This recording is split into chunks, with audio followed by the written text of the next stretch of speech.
অসমৰ জাতীয় জীৱনৰে সৈতে জড়িত অত্যন্ত গুৰুত্বপূৰ্ণ এটি বিষয় আৰু আপোনালোকৰ আগত আমি সেই কথাখিনি উপস্থাপন কৰাৰ আগমুহূৰ্তত আপোনালোককো অনুৰোধ জনাইছো যে আজি বিষয়টো যদি আমি এই সংবাদ মাধ্যমৰ মূল বিষয়টোতে আবদ্ধ ৰাখিব পাৰো তেতিয়াহলে গুৰুত্ব সহকাৰে কথাটো প্ৰকাশ পাব। অসম ৰাজ্যখনৰ পৰা কেন্দ্ৰীয় লোকসেৱা আয়োগৰ অসামৰিক সেৱাৰ পৰীক্ষাত ফলাফল মুঠে আশাব্যঞ্জক নহয়। সেই কথাটো আমি সকলোৱে উদ্বিগ্নতাৰে সৈতে বিগত বৰ্ষসমূহত লক্ষ্য কৰি আহিছো আৰু বিশেষকৈ যোৱা কিছু বছৰত সেই সংখ্যা ক্ৰমশ হ্ৰাস পোৱা পৰিলক্ষিত হৈছে। আমি যদি আন ৰাজ্যৰ সৈতে তুলনা কৰো দেশৰ, বিহাৰৰ পৰা এই বছৰ ৩২ গৰাকীয়ে কেন্দ্ৰীয় লোকসেৱা আয়োগৰ অসামৰিক সেৱাৰ পৰীক্ষাত উত্তীৰ্ণ হৈছে আৰু এই ২০২৫ চনৰ প্ৰিলিমছত তেওঁলোকৰ ৪৪,০০০ আবেদনকাৰী পৰীক্ষাত বহিছে। অসমৰ ক্ষেত্ৰত তেনে পৰিসংখ্যা পাবলৈ নাই। ২০২৪ বৰ্ষত আমি যদি তামিলনাডু ৰাজ্যখনৰ কথা চাওঁ, ২৫,০০০ আবেদনকাৰী, প্ৰায় ৬৫০ গৰাকীয়ে প্ৰিলিমছত অৰ্থাৎ প্ৰাৰম্ভিক পৰীক্ষাত উত্তীৰ্ণ হৈছে আৰু ৫৭ জনে কৃতকাৰ্য হ'বলৈ সক্ষম হৈছে। কিন্তু অসমৰ ক্ষেত্ৰত যদি আমি চাওঁ মাত্ৰ ২জন, তাৰো এজনে তৃতীয়বাৰৰ কাৰণে UPSC পাইছে। অৰ্থাৎ UPSCত স্থানপ্ৰাপ্ত কৃতকাৰ্য হোৱা অসমৰ সন্তানৰ সংখ্যা ক্ৰমশ কমি গৈ আছে, যিটো কথাক লৈ অসমৰ ৰাইজৰ লগতে সদৌ অসম ছাত্ৰ সন্থাও আমি উদ্বিগ্ন। অসমত ছাত্ৰ ছাত্ৰী যুৱক যুৱতীয়ে অধিক হাৰত কেন্দ্ৰীয় লোকসেৱা আয়োগৰ অসামৰিক সেৱাৰ পৰীক্ষাৰ কাৰণে প্ৰস্তুতি চলোৱা, পৰীক্ষাত অৱতীৰ্ণ হোৱা আৰু কৃতকাৰ্য হোৱাৰ কাৰণে এটা পৰিৱেশ গঢ়িব লগা আছে। এই ক্ষেত্ৰত যথেষ্ট কাম কৰিবলগীয়া আছে আৰু সদৌ অসম ছাত্ৰ সন্থাৰ এই ক্ষেত্ৰত কৰণীয় আছে বুলি আমি নিজে অনুভৱ কৰিছো। কাৰণ অসম এনেকুৱা এখন ৰাজ্য য'ৰ পৰা ১৮৭০ চনতে আনন্দৰাম বৰুৱাদেৱে দেশৰ ৫ম গৰাকী অসামৰিক সেৱাৰ তেওঁ এগৰাকী বিষয়া হিচাপে কৃতকাৰ্য হৈছিল ১৮৭০ চনতে। আৰু তাৰ ইমান বছৰৰ পিছতো আজি যদি অসমৰ প্ৰেক্ষাপটত চাই, অসমত সেৱা আগবঢ়াই থকা প্ৰায় ২০০ IAS বিষয়াৰ ভিতৰত ৰেগুলাৰ ৰিক্ৰুইটমেণ্ট যি অসমৰ স্থায়ী বাসিন্দা তেনেকুৱা খুব বেছি ৬জন ওলাব। গতিকে তেনে প্ৰেক্ষাপটত অসমৰ পৰা অধিক সংখ্যক যুৱক যুৱতী ছাত্ৰ ছাত্ৰীয়ে কেন্দ্ৰীয় লোকসেৱা আয়োগৰ পৰীক্ষাত অৱতীৰ্ণ হ'বলৈ প্ৰস্তুতি চলোৱা, অৱতীৰ্ণ হোৱা আৰু কৃতকাৰ্য হোৱাৰ পৰিৱেশটো গঢ়াৰ কাৰণে সদৌ অসম ছাত্ৰ সন্থাই আমাৰ ছাত্ৰ ছাত্ৰী যুৱক যুৱতীক কেন্দ্ৰীয় লোকসেৱা আয়োগৰ অসামৰিক সেৱাৰ পৰীক্ষাত অৱতীৰ্ণ হ'বলৈ উৎসাহ যোগোৱা আৰু অসমৰ পৰা এচাম দক্ষ প্ৰশাসনিক বিষয়া সৃষ্টি কৰাৰ মানসেৰে সৈতে এক বিশেষ প্ৰকল্প হাতত ল'বলৈ আগবাঢ়িছো, যি কথা আজি আপোনালোকৰ জৰিয়তে অসমৰ ৰাইজৰ সন্মুখত সদৰি কৰিব বিচাৰিছো। ছাত্ৰ সন্থাই এই বিশেষ প্ৰকল্পৰ নাম ৰাখিছো প্ৰত্যাশা। প্ৰত্যাশাৰ অধীনত আমি দুটা পদক্ষেপত এই ক্ষেত্ৰত আগবাঢ়িবলৈ বিচাৰিছো। প্ৰথমতে, ইতিমধ্যে যোৱা জুন মাহৰ ১২ তাৰিখে এই বৰ্ষৰ কাৰণে UPSCৰ অসামৰিক সেৱাৰ পৰীক্ষাৰ প্ৰিলিমছৰ ফলাফল ওলাইছে। যিসকল অসম সন্তানে প্ৰিলিমছত কৃতকাৰ্য হৈছে, প্ৰাৰম্ভিক পৰীক্ষাত উত্তীৰ্ণ হৈছে আৰু মূল পৰীক্ষাৰ বাবে প্ৰস্তুতি চলাই আছে, তেনে অসম সন্তানসমূহৰ পৰা নিৰ্বাচিত ২৫ গৰাকীক সদৌ অসম ছাত্ৰ সন্থাই মূল পৰীক্ষাৰ প্ৰস্তুতি চলোৱাৰ ক্ষেত্ৰত সমৰ্থন আগবঢ়াবলৈ আমি সিদ্ধান্ত গ্ৰহণ কৰিছো। আৰু এই ক্ষেত্ৰত সদৌ অসম ছাত্ৰ সন্থাৰ ৱেবছাইট www.asu.org.in তাত আমি এখন আবেদন পত্ৰ মুকলি কৰি দিছো। সেই আবেদন পত্ৰৰ জৰিয়তে এই বছৰ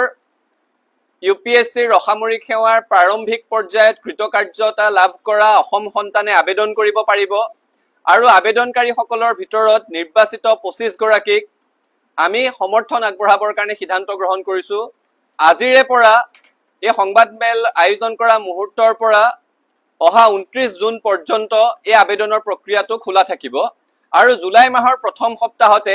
আমি তেওঁলোকক সমৰ্থন আগবঢ়াবলৈ সক্ষম হ'ম। ইতিমধ্যে যিহেতু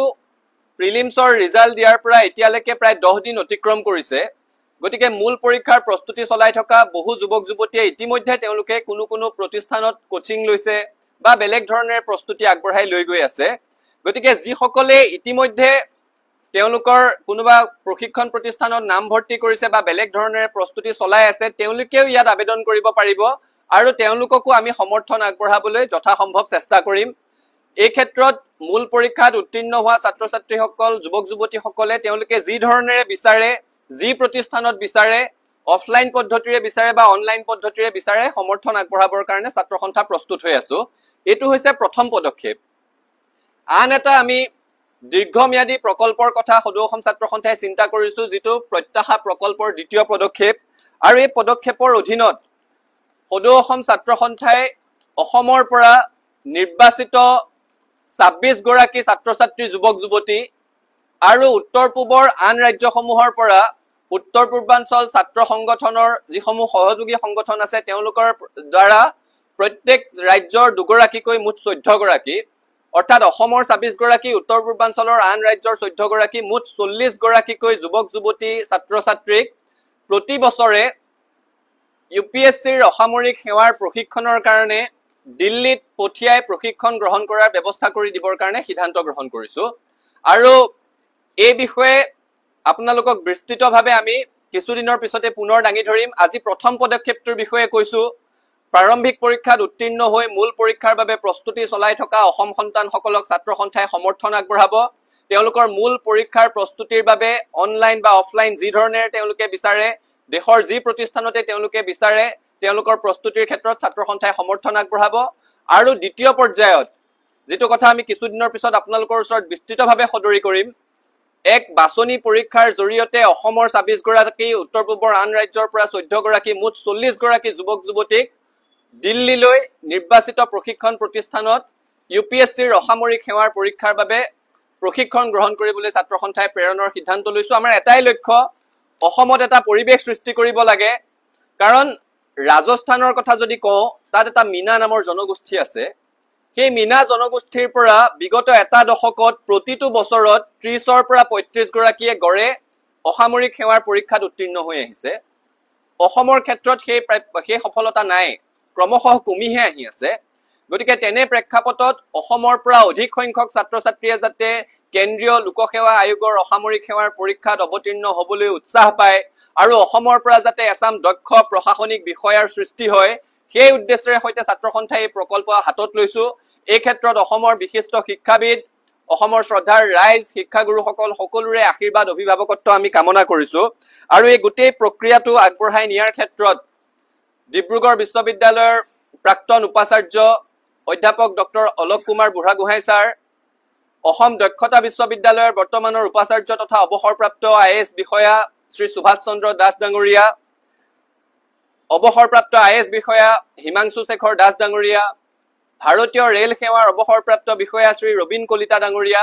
আৰু একাংশ বৰ্তমানৰ তথা প্ৰাক্তন অৱসৰপ্ৰাপ্ত আইএছ বিষয়াই আমাক পৰামৰ্শ প্ৰদান কৰিছে আৰু তেওঁলোকৰ পৰামৰ্শৰ সৈতে সদৌ অসম ছাত্ৰ সন্থা আগবাঢ়ি যাবলৈ সিদ্ধান্ত গ্ৰহণ কৰিছো আৰু দিল্লীত প্ৰশিক্ষণৰত অৱস্থাত দিল্লীস্থিত সদৌ অসমীয়া ছাত্ৰ সংস্থা অসমৰ পৰা যোৱা যুৱক যুৱতীৰ ছাত্ৰ সংগঠন দিল্লীত প্ৰশিক্ষণৰত অৱস্থাত সদৌ অসমীয়া ছাত্ৰ সংস্থা নতুন দিল্লীয়ে সমন্বয়কৰ ভূমিকা পালন কৰিব